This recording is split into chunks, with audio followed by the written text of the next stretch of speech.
Welcome to the History in Focus channel. Be sure to subscribe so you don't miss more videos like this one. A coal miner from Northumberland in 1937 eats his meal while still covered in soot and dust accumulated during work. The grime embedded in his skin reflected hours spent in tight, poorly ventilated tunnels. Many miners could only wash at the end of the day in communal bathhouses near the mines, as few had bathrooms at home. A father and son, covered in soot, returned from a day of coal mining in Rhondda Valley, South Wales, in 1931. The image highlights how mining was a multi-generational occupation, with families often working side by side to make a living. Despite hardships, family life remained central to mining communities. Nola McKinney, 14 years old, lost his legs in 1910 after being struck by a coal cart in a West Virginia mine. These carts, often pulled by ponies or pushed manually, lacked proper brakes and caused many accidents. After such tragedies, victims rarely received assistance or compensation, facing an uncertain and challenging future. A mounted police officer raises a baton to strike a photographer during the clash in Orgreave, South Yorkshire, in 1984. Around 6,000 police faced 5,000 striking miners, blocking truck access to a factory. This was one of the most violent episodes of the UK miners' strike, marked by police brutality and intense confrontations. A rescue team arrives at the site of the tragic Hampstead coal mine disaster near Birmingham in 1908. The accident, which claimed the lives of 26 miners, was caused by a fire that quickly consumed underground oxygen, leaving little chance for survival. Despite heroic rescue efforts, most workers were trapped and succumbed to suffocation and toxic smoke. In Mowacqua, Illinois, in 1932, a funeral home prepares to receive victims of a mining disaster. The tragedy, caused by a methane gas explosion, claimed the lives of dozens of miners.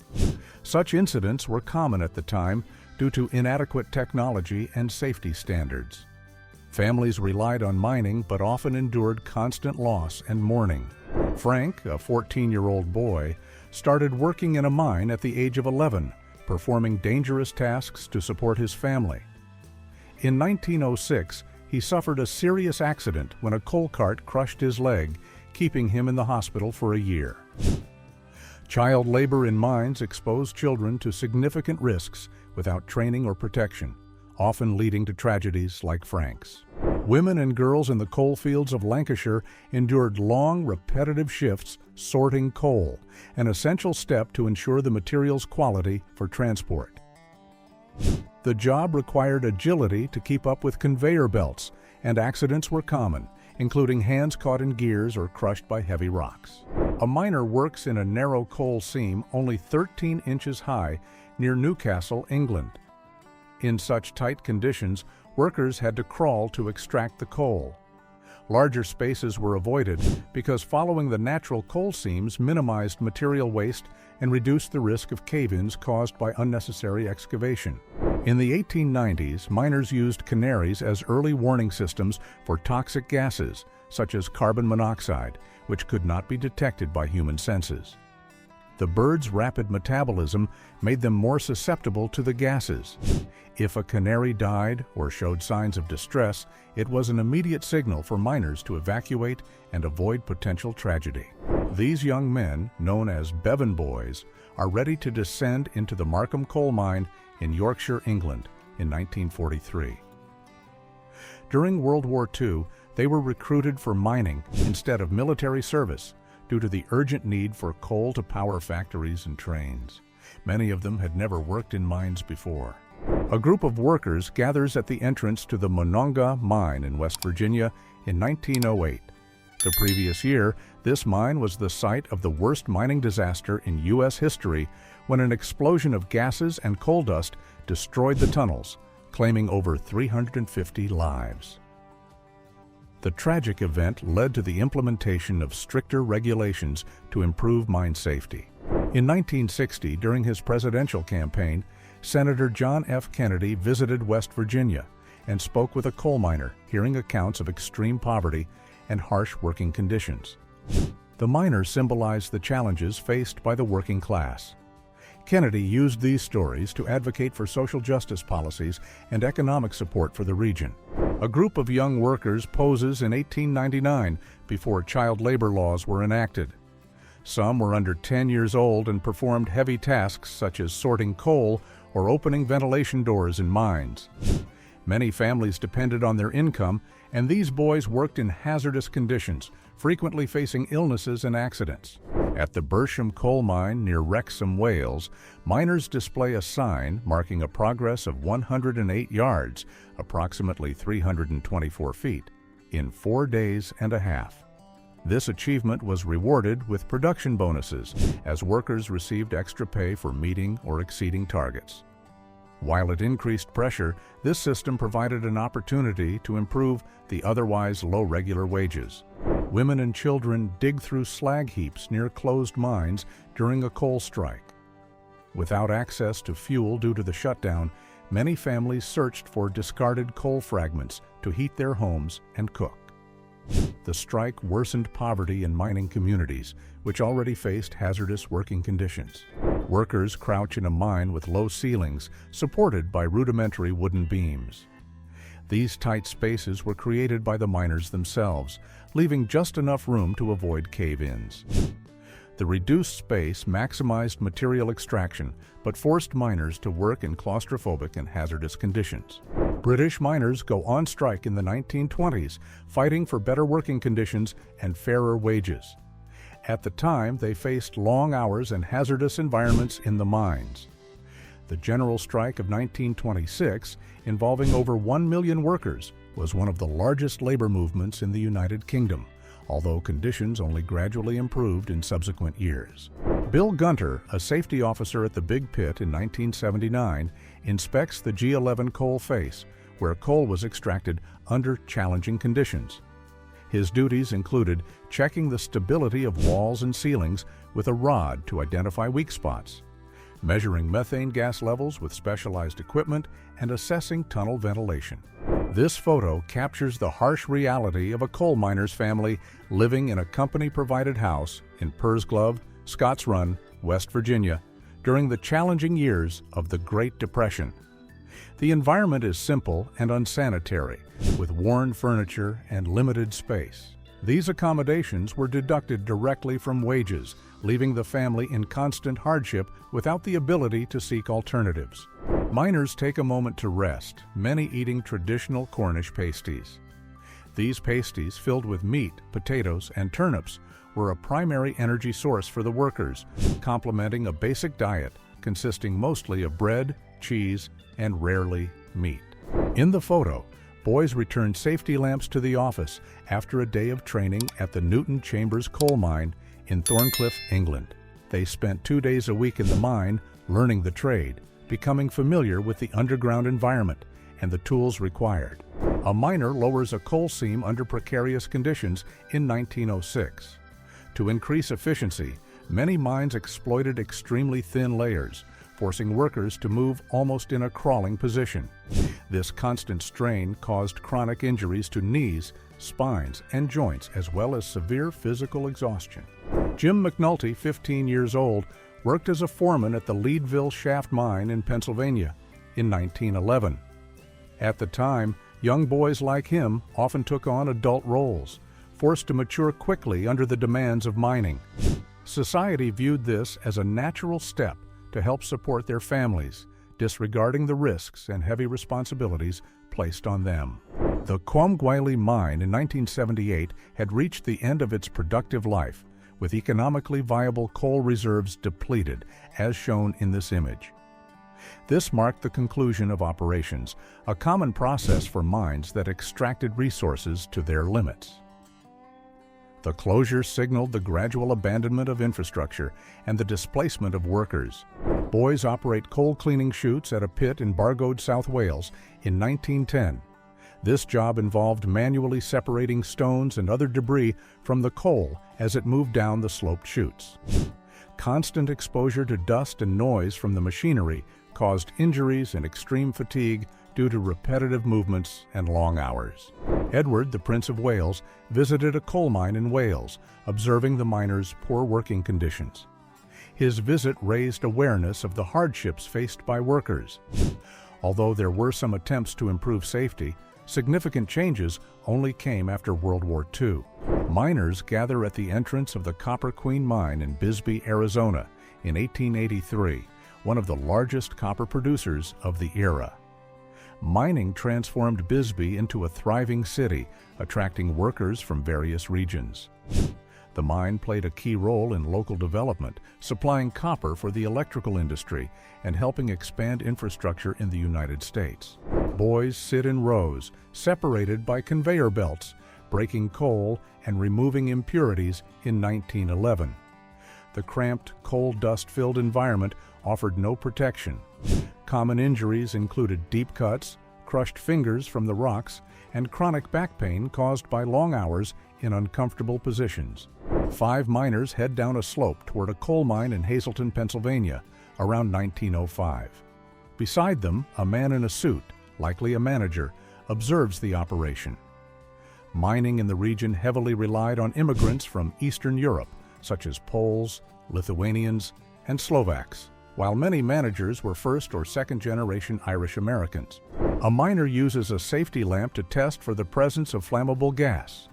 These gases, such as methane, were released from coal seams and surrounding rock during excavation. The lamps, designed with a metal screen, prevented flames from coming into direct contact with the gas, reducing the risk of explosions. Nevertheless, the test remained risky and required constant vigilance.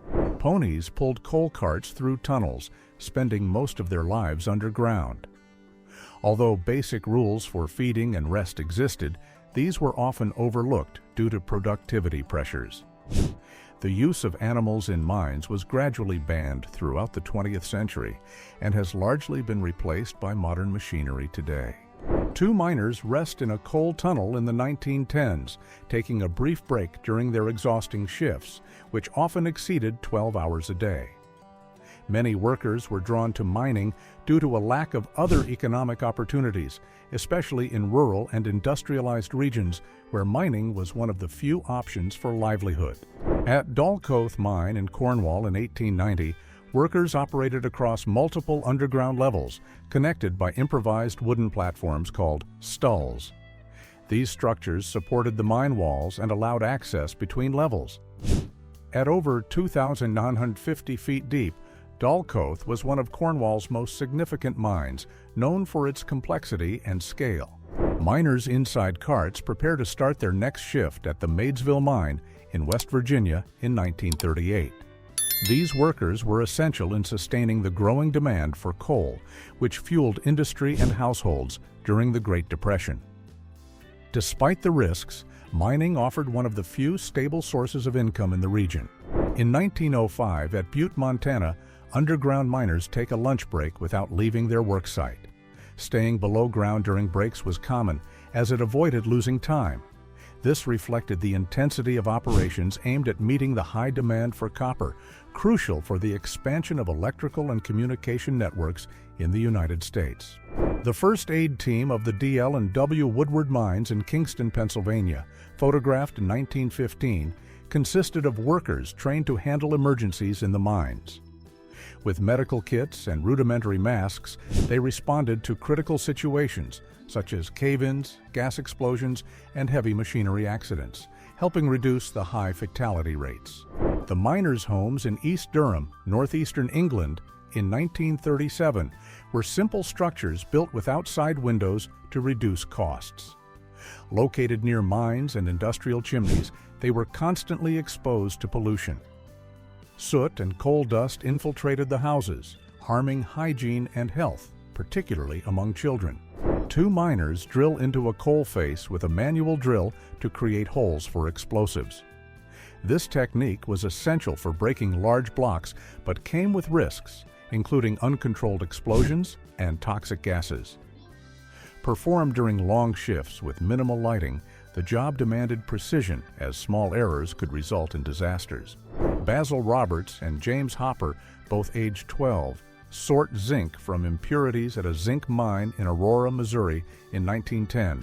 The task created dust from crushed rocks and minerals containing silica. Continuous exposure to this dust increased the risk of silicosis, a severe respiratory disease caused by inhaling fine particles. Coal miners leave the Clover Gap mine in Harlan County, Kentucky in 1946.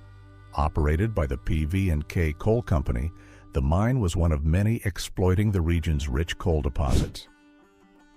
The local community depended on mining, and many workers lived in company-provided housing near the mine.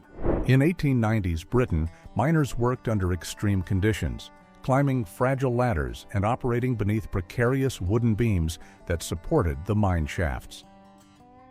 These structures were prone to collapses, such as the one at Levant Mine in 1919, when the failure of a support system caused a gallery to cave in, killing over 30 workers. A photo of the Elkhorn Mine in Montana around 1900 shows wooden structures used to support loose slate in underground galleries. To prevent collapses, extensive timbering was required, with some beams reaching up to 60 feet in length. This construction relied on large amounts of wood, often sourced from local forests, contributing to environmental impacts.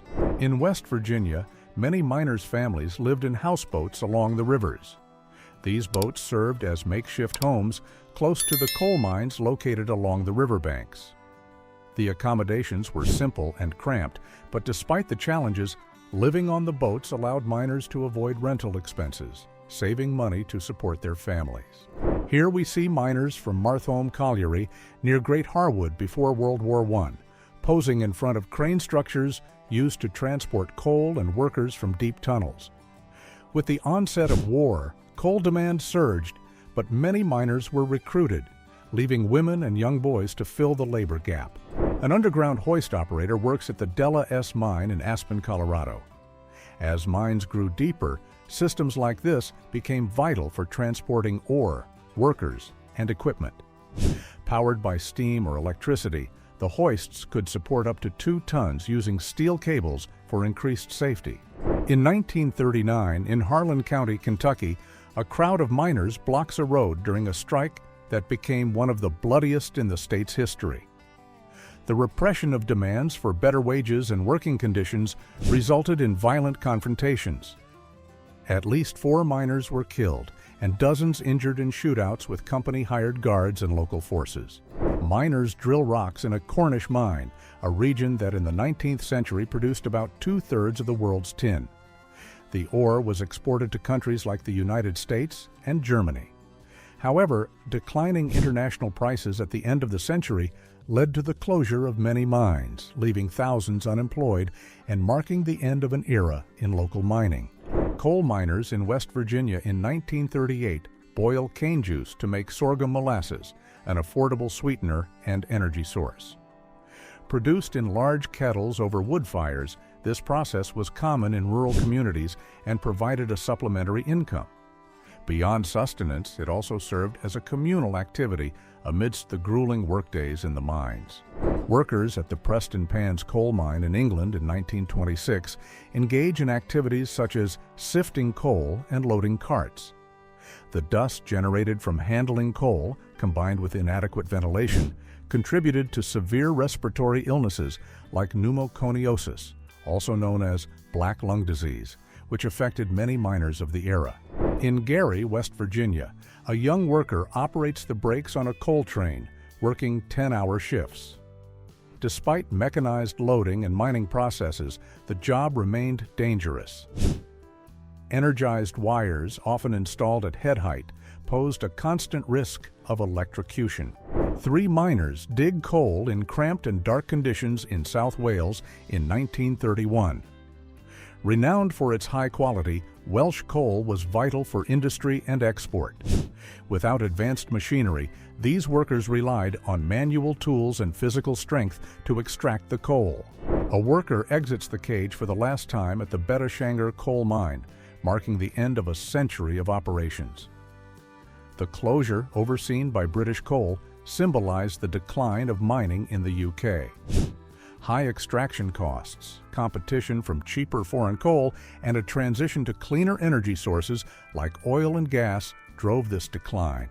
A group of young workers known as Pit Boys poses at the entrance of the Surland and Alfredton pits in Derbyshire, England. Dressed in simple, coal-stained clothing, they represent the harsh reality of mining in the early 20th century. Many of them, still teenagers, endured long shifts in dangerous and unhealthy conditions, supporting the industry that powered the nation. Miners remove an unstable roof to prevent collapses. Supervisors or inspectors identified risk areas through cracking sounds and visible rock shifts.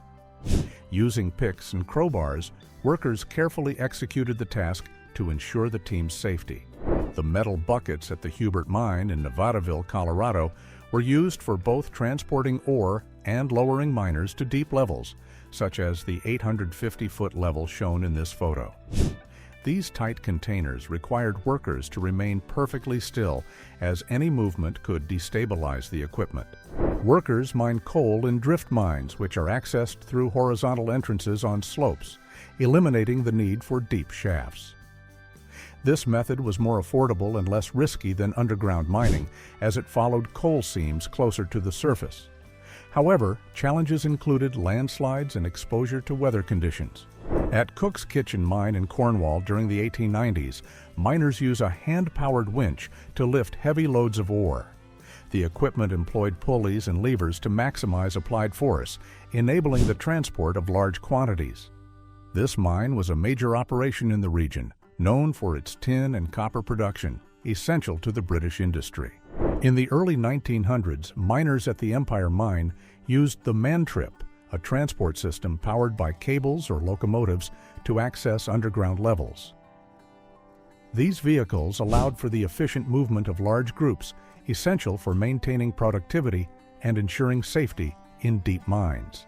A miner operates a coal-laden locomotive at the Sloan Mine in Scranton, Pennsylvania.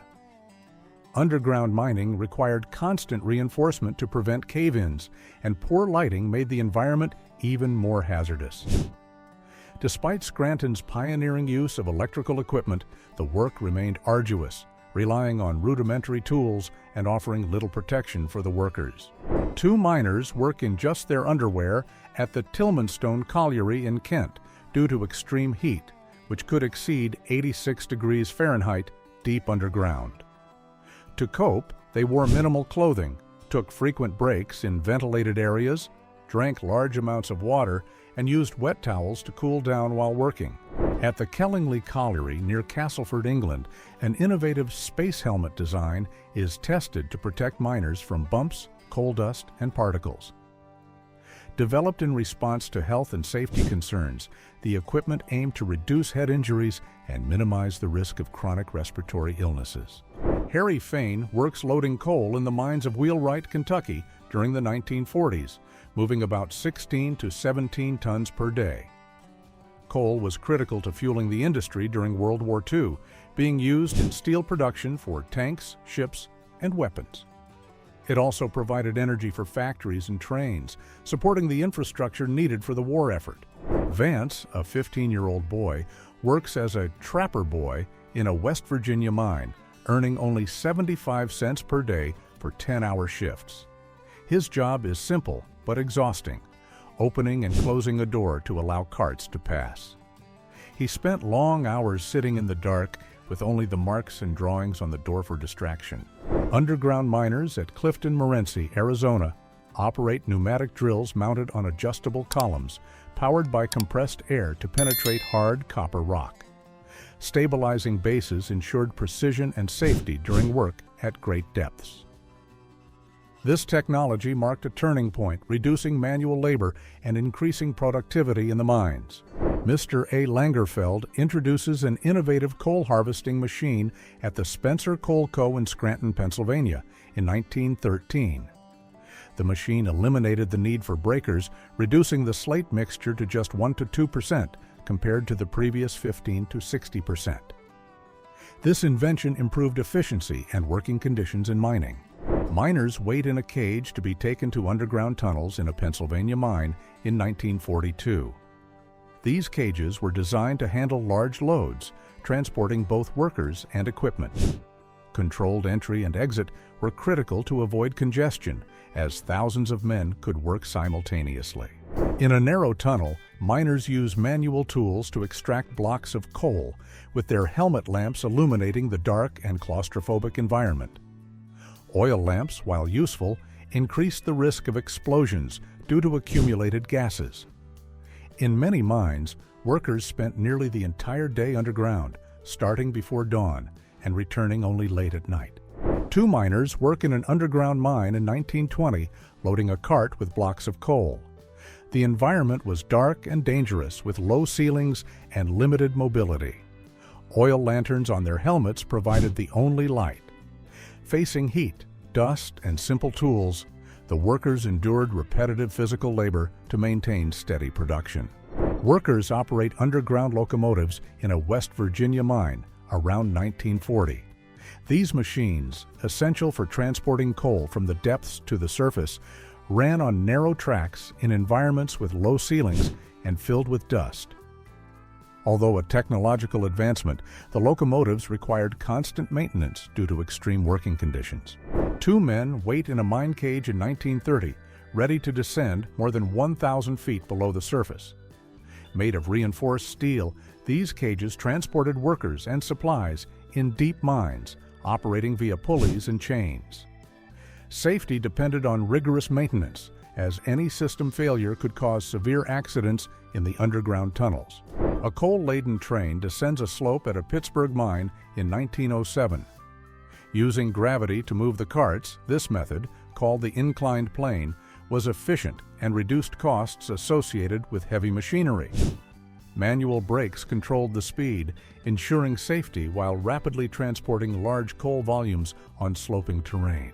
Workers operate hydraulic equipment in an underground tunnel, removing debris and excavating materials.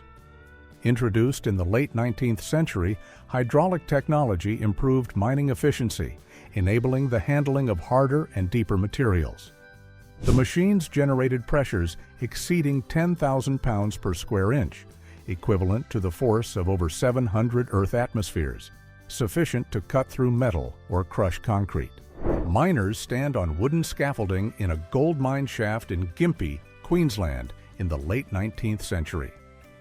Nicknamed the town that saved Queensland, Gympie gained prominence after the discovery of gold in 1867, which helped revive the state's economy. The find attracted over 15,000 workers, transforming the area into a major mining hub. A coal miner in West Virginia in 1938 waits for a friend's car to take him home after a long shift. Many workers lived far from the mines and relied on rides or shared transportation, as owning a car was a luxury for most. The commute marked the end of another hard day's work. The pit brow women, female coal mine workers in England, wait in line for their wages in 1890. Many were widows or wives of incapacitated miners, forced to work to support their families. Others were unmarried women supplementing family income. Despite low pay, their earnings were vital for survival, especially in large households. Miners worked transporting ore at the 412 fathom level, approximately 2,460 feet, of the Dalcoath mine in Cornwall. The depth made emergency rescues extremely difficult. To sustain operations, the mine relied on steam-powered drainage systems, which were essential for preventing frequent flooding due to its proximity to underground water tables. Miners light the fuses of holes packed with explosives in a rock face. This process, crucial for breaking apart large blocks, required precision to avoid collapses. The fuses, often made of powder-impregnated cord, allowed workers time to retreat to safer areas before detonation. Miners operate a coal harvester capable of extracting up to 20 tons per hour, depending on the mine's conditions. This represented a significant leap from manual labor, where individual miners typically produced only about 1 ton per day. Mechanization not only boosted production, but also reduced physical strain.